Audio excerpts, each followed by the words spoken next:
Hey, what's going on? How you doing? And today's concept we're going to go over actually pretty quickly here is what we call the three R's. Let's go ahead and that there we go.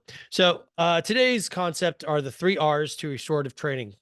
So when you're doing restorative training, you need to have three components. Basically, so if you're trying to get out of pain or you're trying to alleviate stiffness, and we're doing that through, mobility exercises and all that stuff, like, stuff that we're doing here, there's three components that you need to use in order to get yourself out of that situation.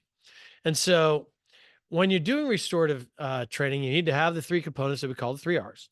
And we're going to talk about those today and how each one contributes to the overall concept of restorative training. And so the first R is what we call restore.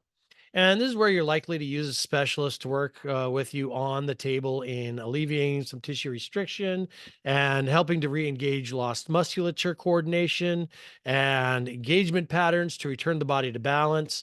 And so that's what you're going to do there. For us, in our studio, we're going to work on the table and try to restore enough proper movement to give you, real tangible momentum towards, being having that fluid, centered, and strong moving body. Right. And then the second part is what we call retrain.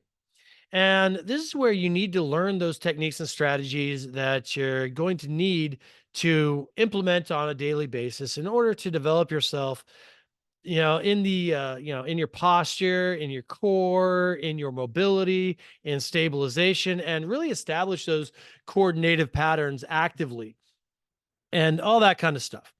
And so that's where we're going to teach you, again, going back to what we do is, that's where we're going to teach you in our sessions and in our group sessions, in our one-on-one sessions, in the group sessions, and on the app, and so that you can go and take that home with you and do that on your own.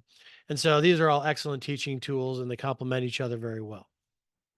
And the last R is what we call reinforce. And these might be, kind of smaller things that you have to do, but more often. And these might be wearing a posture shirt like this. It could be taking a supplement. It could be doing a small exercise. It could be getting out of your seat every once in a while. And so these aren't these really immersive batched exercises that we do in our little micro training um, sessions that we have you do every day. They are things that you just do throughout the day that are really going to mitigate that that that regression pattern that people feel a lot. And so, these are just good ways of helping the body hold on to the new function. They reinforce the new pattern so that you don't experience that regression pattern in between the restoration phase, and the retraining. And so we want to keep those from happening. And so this is what reinforcing is for. And so, anyways, thank you very much. Those are the three R's, and I hope to speak with you very soon.